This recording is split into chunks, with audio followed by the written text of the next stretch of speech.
We remember Harry Potter as a world of wonder, but truthfully, it's a story of kids forced to face nightmares no adult should endure, confronting death, betrayal, and the collapse of everything familiar, long before they were old enough to understand. This isn't just fantasy, it's a mirror of every moment we're asked to grow up too fast. Growing up too fast means taking on adult roles before being ready, carrying others' problems, making high-stakes choices, and managing fear like a shield. Sometimes this builds strength. Sometimes it harms confidence and makes a person too hard on themselves. In Harry Potter, kids step into danger and duty early. They learn to protect others, weigh right and wrong, and handle loss, all at an age when most people are still learning who they are. So what happens when three very different kids carry that weight?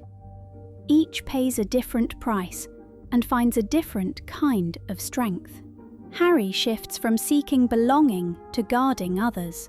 He moves from play to purpose, choosing action when authority hesitates.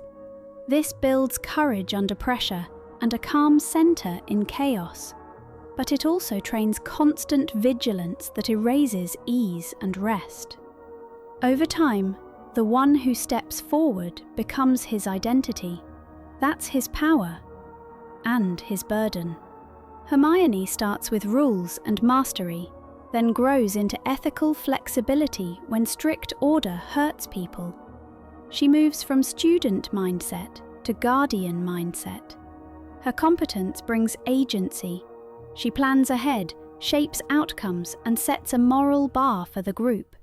The cost is emotional bandwidth. Her adolescence becomes logistics, foresight, and consequence management. Spontaneity gets squeezed.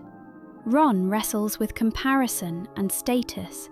He pushes to matter on his own terms, not as someone else's echo, which speeds up his need to define a core self.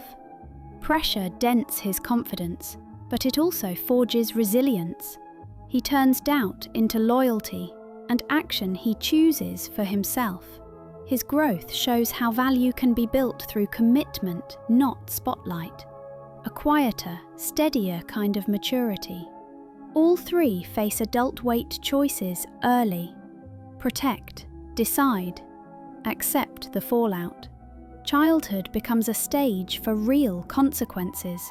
This speeds up skill and clarity, but reduces normal trial and error. Harmless mistakes are replaced by high-stakes learning. The core lesson is that early duty shapes identity faster than time, but the speed comes with a tax. Less room to be unfinished, curious, and carefree. When responsibility shows up early, it builds strength and focus, the kind that holds steady when things get hard.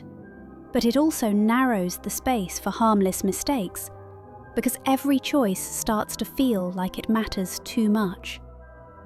Responsibility reshapes identity. Duty teaches skills fast.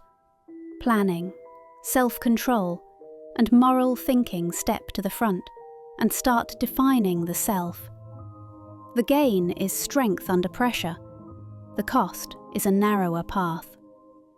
The self grows around what must be done, not what could be explored. Time feels different on the weight. Stress compresses time. Decisions feel urgent. Days feel heavier. The margin for low-stakes trial shrinks. When time feels scarce, duty comes first. That habit builds focus, but it also trains the mind to skip wonder. Moral weight changes choice. Early right versus wrong with real consequences pushes thinking from rules to principles sooner, building ethical clarity and the courage to act. But constant high stakes can harden the edges.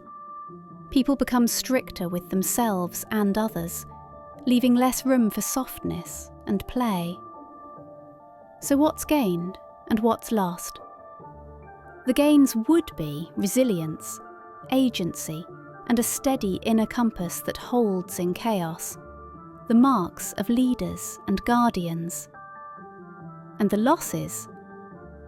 The open field for small errors, a gentle pace for learning, and the sense that it's okay to waste a little time.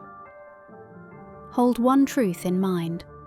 Early duty forges strength, but it also trims away pieces of childhood that don't grow back the same. So here's the unasked question. If growing up too fast makes heroes, what does it quietly erase? And who decides that trade when the cost isn't theirs to pay? Then again, maybe the real test isn't what they faced, but what they never got to be.